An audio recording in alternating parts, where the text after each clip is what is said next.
Bueno, entonces ahora sí vamos a entrar en materia con nuestro invitado a esta hora, el general Víctor Arauz, las 9:35 minutos, 9:35 minutos, 8:35 en el territorio insular de las Islas Galápagos. General, ¿cómo le va? Muy buenos días. Gracias por estar con nosotros y esperarnos estos minutos. Buenos días, Andrés. Buenos días a don Alcides. Siempre es un gusto estar con ustedes. Gracias por la ¿Qué invitación. tal? Buenos días. Bienvenido y un gusto. Vamos a empezar con las preguntas justamente de don Alcides Montillo. Claro que sí, pues saludamos al general en servicio pasivo Víctor Manuel Arauz, quien es pues el que fue comandante de la policía del Distrito 8 acá en la ciudad de Guayaquil. Este tema de la seguridad, primero del extinto Fernando Villavicencio, y la seguridad también de los detenidos que intervinieron en este asesinato. ¿A quién realmente corresponde, a su juicio, general Arauz? Buenos días, don Alcides. Yo hace 48 horas subí en mi cuenta de Twitter un video en donde hablo justamente de esta inquietud, de esta pregunta que usted me acaba de hacer. Le voy a responder haciéndole una pregunta pública al señor Lazo. ¿Quién era responsable de la seguridad y de la vida, de la integridad personal del señor Fernando Villavicencio? Yo le respondo, era la policía, el comandante general del momento, el ministro del Interior, bajo el mando político del señor Lazo. ¿Quién era responsable de la seguridad y de precautelar la vida de las 6 personas que fueron asesinados y que estaban detenidos por el asesinato del señor Fernando Villavicencio? Responsable era el SNAI, bajo el mando político del señor Guillermo Lazo. Ellos son los responsables de esas muertes, responsables colaterales, llamemos así, porque estaban a cargo de esas instituciones la seguridad de estas personas. Yo siempre los he tenido, he sido muy franco y directo, cuestionando que el tema del señor Villavicencio va en una corresponsabilidad desde el oficial de seguridad que tenía a cargo la seguridad inmediata, el comandante del Distrito Metropolitano de Quito, el director de inteligencia, el comandante general. Hablo de las responsabilidades en todos los niveles que yo asumo o que yo estoy convencido tienen en torno al asesinato del señor Villavicencio, y que hasta el momento, don Alcides, existen más dudas que certezas referentes al determinar los posibles autores intelectuales de ese asesinato. Y como yo lo dije hace más o menos unos 15 días, yo esperaba que esto no se convierta en un mamotreto político, lamentable, así resultó. Entonces, le respondo a su pregunta, los responsables son definitivamente la policía, el señor Lazo, el SNAI y el señor Lazo, quienes no se encargaron de garantizar la seguridad de estas personas, que como le digo, que eran pieza clave para llegar con los autores intelectuales de la muerte de Sor Villavicencio. Y permítame hacer un poco de historia también, de 30 segundos. ¿Quién era responsable de garantizar la vida del señor Rubén Cherres? Pieza fundamental en una investigación de narcotráfico y en escándalos donde se nombraba al cuñado del presidente y al propio gobierno. Era la propia Policía Nacional y el propio gobierno. Lamentablemente son asesinados el señor Cherres, el señor Villavicencio, el señor, estos que eran los detenidos por el asesinato del señor Villavicencio, en circunstancias muy extrañas. Esperemos que el tiempo se encargue de sacar la verdad a la luz y determinar a través de las autoridades, quienes son las responsables de esta investigación, de que la ciudadanía y que el país conozca la verdad de estos acontecimientos. O sea, la fiscalía que lleva la investigación debería en su informe final contemplar estos hechos que usted está narrando. Pero por supuesto, pues, el rector de la investigación es la fiscalía, y la fiscalía debe ir sumando todos estos eventos para que sirvan para determinar, bueno, o sea, le hablo policialmente hablando, ¿no? O sea, se corta mucho, se pierde un eslabón muy importante dentro de la investigación, en este caso que era la posible versión de estos detenidos. Ya no vamos a tener esa versión, que me digo que era un eslabón muy importante que iba a permitir que esa investigación fluya. Ahora tenemos que es público la presencia de un testigo protegido. Fiscalía avalizará si la versión de este señor se acoge a la realidad y si tiene los elementos suficientes como para incluirla dentro del proceso. Yo creo que durante este gobierno esos asesinatos no van a tener una prosperidad que es lo que la ciudadanía espera, y esperemos, como yo le he venido sosteniendo, don Alcides, que todas estas muertes que son importantes para la opinión ciudadana no queden simplemente en el archivo. El Departamento de Estado de los Estados Unidos ha anunciado que va a entregar 6 millones de dólares a quien entregue información sobre los nombres de los autores intelectuales del crimen contra Fernando Villavicencio. Eso da a notar de que la policía local no tiene la suficiente capacidad para descubrir este hecho y tengamos que recurrir a recompensas de otros estados. Usted pone el dedo en la llaga, don Alcides. Yo siempre digo que llevo a mi institución en el corazón y la respeto, pero no podemos tapar el sol con un dedo. El hecho de que un gobierno extranjero venga a ofrezca 5 millones de dólares por información, quiere decir que en el Ecuador ya se agotaron todas las posibilidades de poder tener información relevante para resolver ese caso. Entonces, quiere decir que el mismo gobierno no confía en la policía, el mismo gobierno no confía en fiscalía. Entonces, ¿a qué nos exponemos? ¿A que vengan otras personas a resolvernos nuestros problemas? Así están las cosas, lamentablemente, don Alcides. Yo siempre cuestioné eso, pero si es que esa opción permite resolver este asesinato que fue muy mediático y que nos puso en la mira internacional, bueno, bienvenido sea. Pero ya han pasado 2 meses, pues, don Alcides.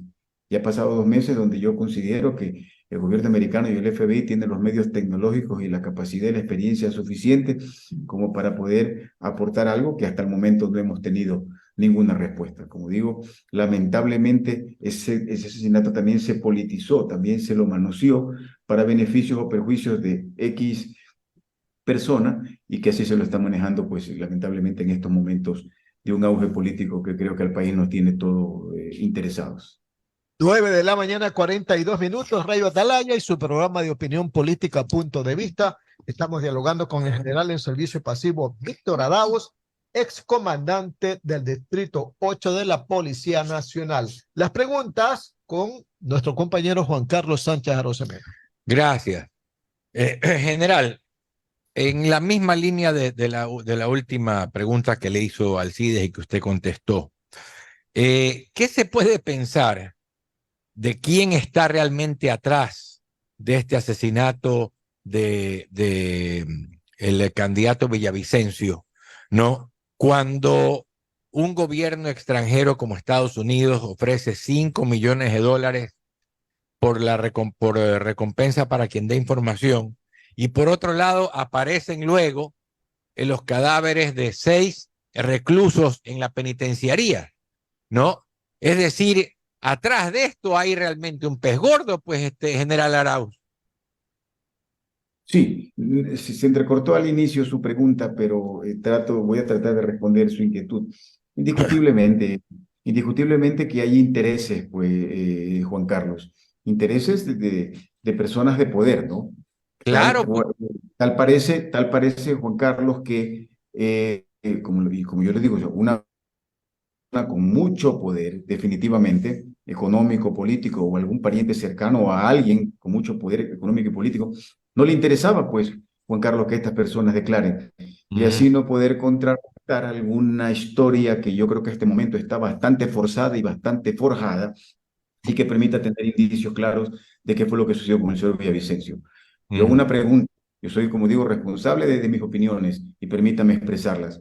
claro. ¿Usted no cree que si el gobierno tuviera la certeza o la mínima sospecha de que esos detenidos podrían vincular a algún opositor político, no se hubieran preocupado de cuidarlos hasta con su propia vida para que den su Claro, versión, para que ayuden a claro, aclarar?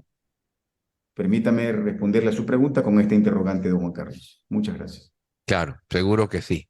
En general, han habido cambios, pues, recientes, 2 días atrás, en la cúpula policial. Realmente ha habido un cambio total en la cúpula policial.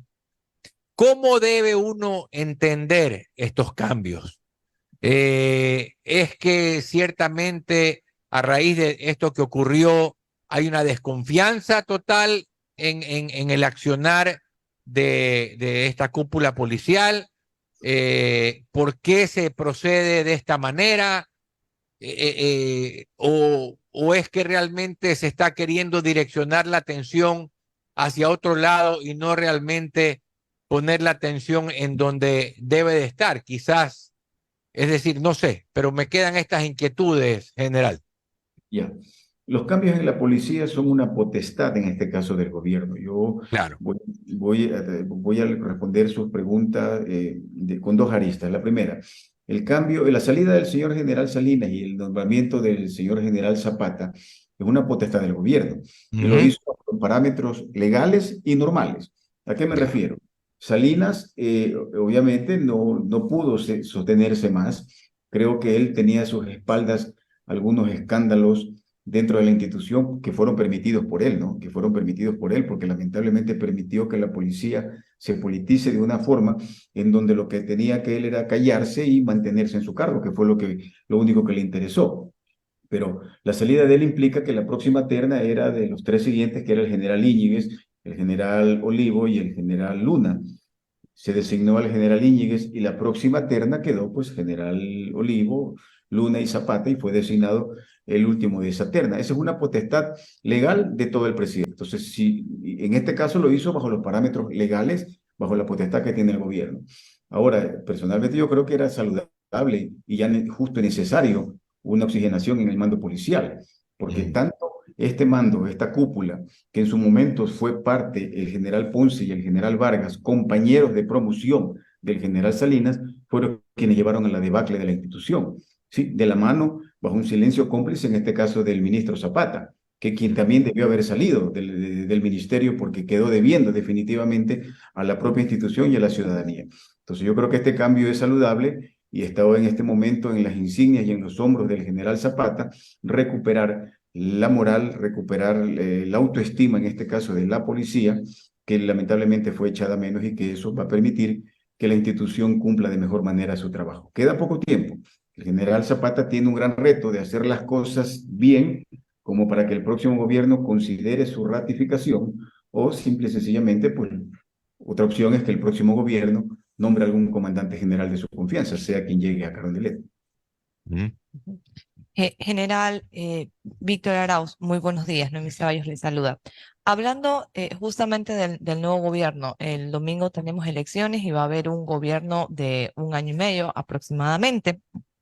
En esa línea y con la salida de estas personas, el excomandante general de la policía, Fausto Salinas, ¿usted considera de que es el único cambio que se debe realizar o necesitamos un cambio más radical de hacia abajo? O sea, es decir, todas las personas que conforman todo el mando policial.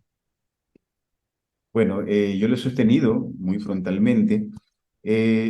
Hubo la salida del comandante general, Fausto Salinas Samaniego, pero sigue de director de inteligencia el primo, el general Samaniego. O sea, ¿por qué continúa el primo del excomandante general en un puesto tan sensible?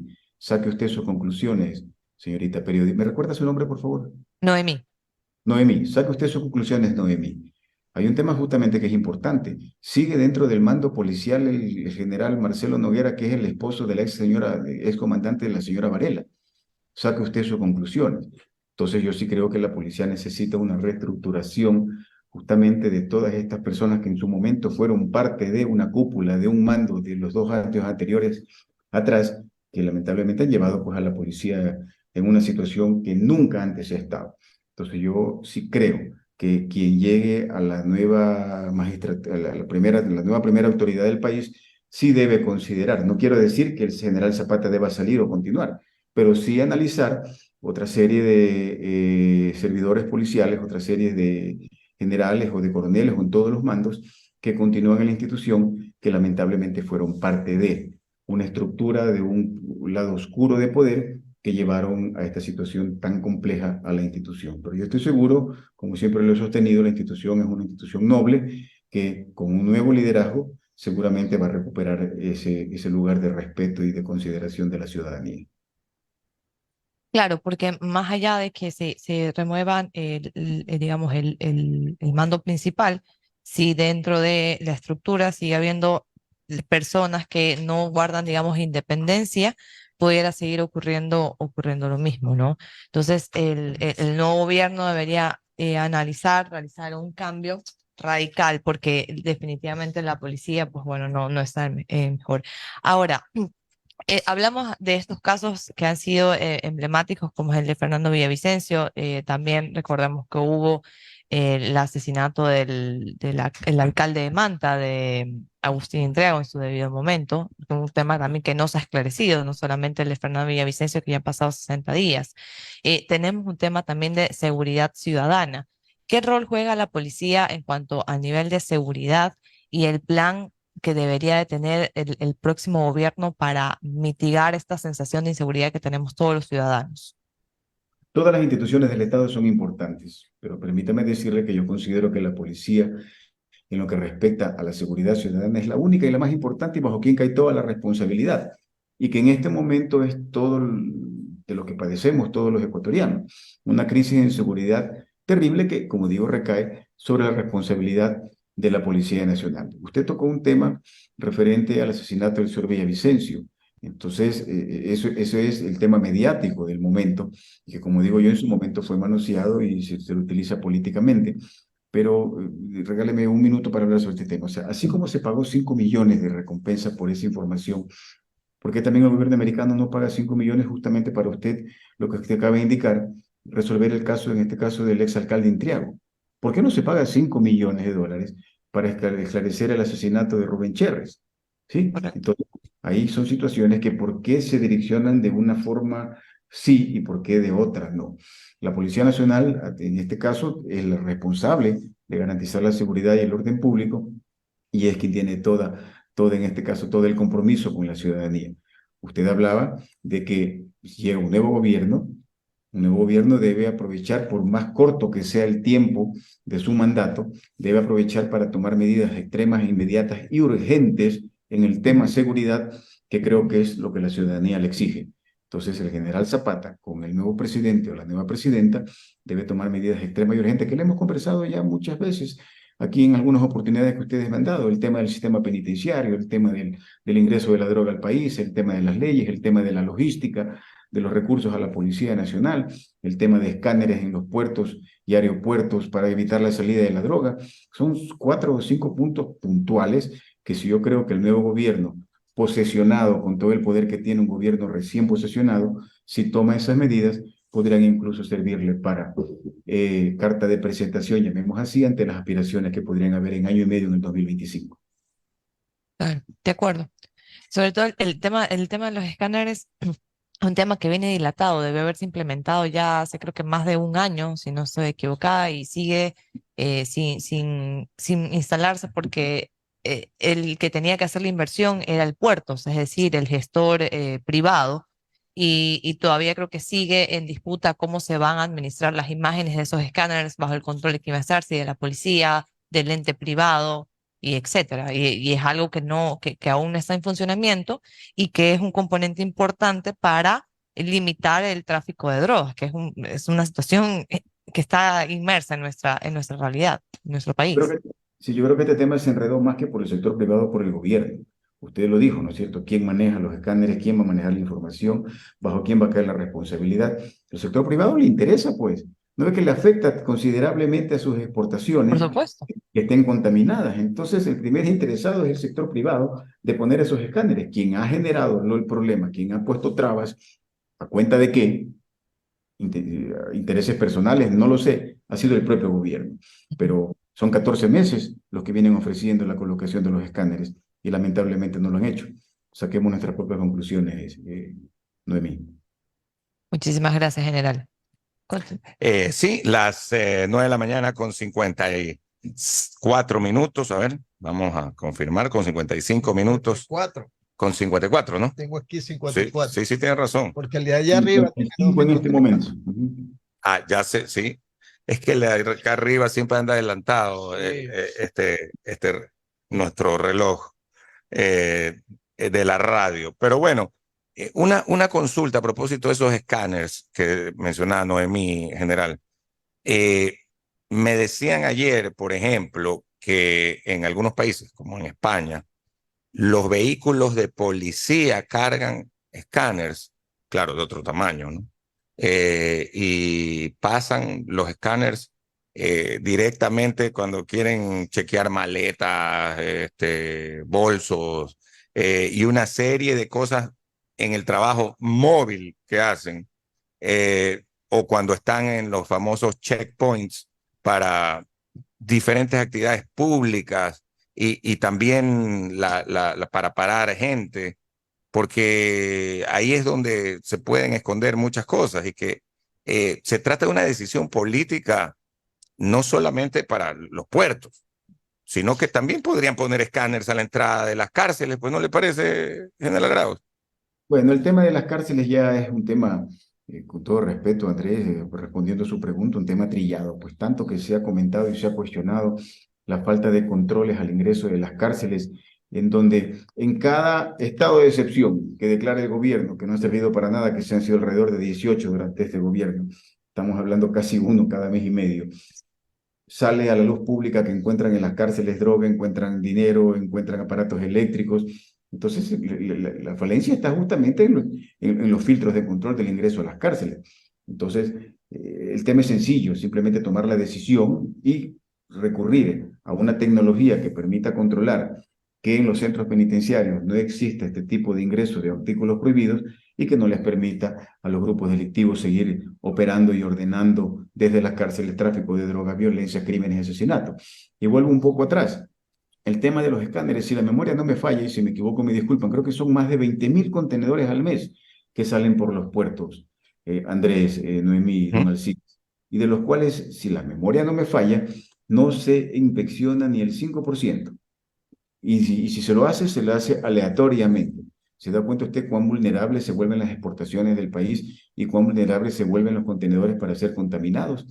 Si el gobierno no ha considerado eso, pues qué terrible. Si el gobierno no ha considerado poner filtros con mayor seguridad para evitar que los centros penitenciarios se conviertan en masterados y en universidades donde se dan diplomados de la delincuencia, pues qué pena. Ese es otro de los retos que también tiene, bueno, ya lo dije, dentro de las medidas urgentes que debería tomar el próximo presidente o la próxima presidenta. La verdad es que tiene toda la razón. ¿Cuán difícil es traer estos escáneres? Eh, a ver, si usted... Pareciera que fuera, pero pareciera por lo que se demoran que estamos No, hablando. Yo ahí sí concuerdo, perdón, con el general, de que porque incluso la inversión tenía que ser del gestor privado, o sea, Privado. del puerto. Ok. Entonces, incluso de acuerdo al decreto, el puerto tiene la potestad de cobrar una tarifa por ese escáner. Y el sector privado, como lo decía el general, estaba dispuesto a pagar esa tarifa, porque es la forma en cómo con tecnología inspecciones todos los contenedores. Y no tienes a una persona que es además sujeta a extorsión para abrir un contenedor y contaminar, ¿no? Entonces, es totalmente diferente. No creo que sea por la parte privada, sino es por la parte pública que no se ponen de acuerdo. Disculpe, general, que lo... Tal es la tecnología, Noemí, que incluso a la empresa que se contrate para el manejo de esos escáneres, ni siquiera tiene que hacerlo aquí, puede hacerlo tecnológicamente desde otro lugar del mundo, Ujú. justamente para que no haya el riesgo de que el narcotráfico quiera contaminar a quienes realizan ese control. Pero bueno, eso es un tema en realidad, creo que el sentido común nos hace sacar nuestras conclusiones. ¿Por qué no se ha recurrido a una empresa, a una herramienta tan importante que ayudaría a controlar el tema del narcotráfico? Siempre lo he dicho, el tema del narcotráfico, si me permite figurarle, es como un embudo, ¿no? El lado grande del embudo son las fronteras. Si logramos evitar que ingrese la droga al país y que se transporte con tanta facilidad, Noemí, don Alcides, Andrés, ¿cómo se transporta la droga 800 kilómetros de la frontera norte hasta Guayaquil, que ya no se ha convertido solo en centro de paso, sino en centro de acopio de la droga? Como transportar medicinas. Si logramos impermeabilizar la frontera y evitamos el ingreso, si logramos controlar la ruta por donde se transportaría esa droga hasta Guayaquil, y si logramos poner controles que eviten que la droga salga con tanta facilidad, téngala por seguro que las organizaciones de aquí van a decir, no, por Ecuador tenemos mucho lío, busquemos otra ruta y atacaríamos y tendríamos menos afectación de este crimen transnacional, pues que afecta a todo el mundo, ¿no? Las 10 de la mañana en punto. 10 de la mañana, don Alcides, nuestra última inquietud No para el está por general demás Arauz. seguirle preguntando, general Arauz, por el tema de la visa, ¿no? Ya desistió, sigue adelante, ha hecho nuevas gestiones. La visa de Estados La Unidos. visa, claro que le A ver, quitaron don en Alcides, diciembre del 2022. el requi- a este punto yo llegué a pensar que el embajador Fitzpatrick había sido engañado y había sido utilizado. Claro, eso se dice, ¿no? Pero en este punto yo creo que él fue cómplice de esta patraña, ¿no? Y que el show de quitarme la visa, que fue mi única condena, sí, simplemente le preparó el terreno al señor Lazo para sacarme de la policía porque saben que yo no me voy a prestar para ninguna irregularidad. Mientras dure este gobierno, cualquier reclamo, cualquier protesta, cualquier acción legal que yo haga quedará simplemente en el escritorio porque no le van a dar paso. Es evidente que el señor Fitzpatrick se ha convertido, y esto bajo propia responsabilidad lo que voy a decir de don Alcides, es que, obvio que el señor Fitzpatrick se ha convertido en un cómplice silencioso de un gobierno salpicado de escándalos de corrupción y narcotráfico. Ha sido cómplice, pero ha preferido mil veces eso a no perder los beneficios que significa, pues, Alcides, Andrés y Noemí, de tener un Estado sumiso y arrodillado a los intereses del gobierno americano. Ese es mi punto de vista. Esperemos que el próximo gobierno, sea quien sea, me abra las puertas y que llame al próximo embajador, porque lo más probable es que haya cambio de embajador, quien debe haber salido hace 7 meses, pues, amigos. Hace 7 meses ya estaba prevista la salida de Sor Patria. ¿Por Sí, qué no se ha ¿no? dado? Y no sale, ¿no? ¿Por qué no se ha dado? Porque es parte de, pues, es parte de. Yo siempre lo dije de manera irónica, el señor Fitzpatrick se convirtió en el ministro más fuerte del gobierno del señor Lazo, porque es su único respaldo, su único sustento. Y las cosas se han evidenciado, me dan la razón. Esto es una lucha que continúa, don Alcides, como siempre lo digo, me faltará vida para seguir luchando por esto, más que por Víctor Arauz, por la familia. Y como siempre se lo he dicho a ustedes, rompiendo un poco la informalidad, la formalidad, don Alcides. O sea, si a lo guayaco, como siempre digo, si es un tema personal es con usted, no con la familia. Y se metieron con la familia, Alcides, Noemí, Andrés, y eso la vida no perdona. Así que vamos a continuar. Yo estoy presentando ya la demanda internacional y estoy pidiendo al Departamento de Asuntos Internos de la DEA que me investigue y que investigue las declaraciones del embajador. Tienen la obligación de hacerlo. El embajador dijo tal cosa, Departamento de Asuntos Internos de la DEA investigue si efectivamente las declaraciones del embajador tienen algún sustento y investigue la Víctor Arauz si tiene que ver algo en base a ese efecto mediático que fue el retiro de la visa que me estigmatizó y me señaló como un narco general y que afortunadamente a estas alturas del partido las cosas han quedado por su propio peso y no soy nada de lo que se me acusó. Y perdón decir una cosa, Andrés, siempre quedará como anécdota la forma como nos reencontramos y nos saludamos la primera vez. Así es. Siempre queda como anécdota. Yo, aquí afuera de la radio, estaba conversando con nuestro vecino al frente, de pronto caminaba así como que camina nosotros, ¿no? Como el llanero solitario. Como el llanero solitario. De pronto yo dije, ¿quién será? saludó con otra persona que estaba aquí en la calle, en Kennedy Norte, y dije, parece que es el general Arauz. No creo que ande solo, pues, ¿no? Sin seguridad o, como dicen, a pata.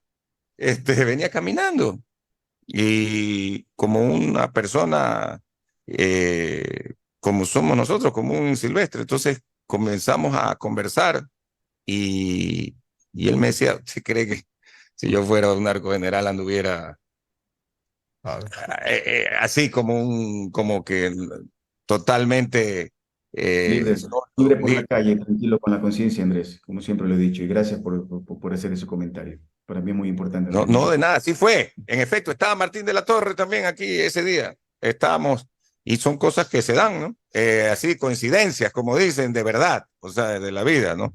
Así que gracias al general Víctor Arauz por estar con nosotros esta mañana en Punto de Vista, día de cierre de campaña. Día que juega Ecuador también. Día que juega Ecuador. Día de la raza. De la raza Eso, también. Día de la Raza. Quería decir, yo no lo quería Sí decir. lo dijimos temprano. Y Sí, ayer entrevistamos a un historiador, a Willington Paredes. América, encuentro de dos mundos, Día de la Raza. Columbus Day, le dice Claro. Estados Unidos. Sí. Muy bien, nos vamos a la pausa y regresamos solo como información adicional. Volvemos a preguntarle, porque ya lo dijo Alcides, que es el que nos informa siempre los temas climáticos. La temperatura en Bolivia, a las 18 horas, usted la 13 estaba grados en La centígrados, Paz. 14 grados y 15 grados. Así se va a mover la temperatura. No va a llover tampoco. O sea En La que Paz. 13. Claro, siempre es una ciudad de altura, siempre tiene ese tipo de temperaturas. Claro, 13, 14, 15 se mueve Hace cada hora frío. entre las 6 y las 8 de la noche del partido. Yo Ya, me o sea, despido, don sí, Alcides, me despido. allá Mil tienen una hora gracias más por que la nosotros, sí. oportunidad. Hasta una próxima. Muy bien, vamos a la parte, mejor dicho, a la pausa comercial.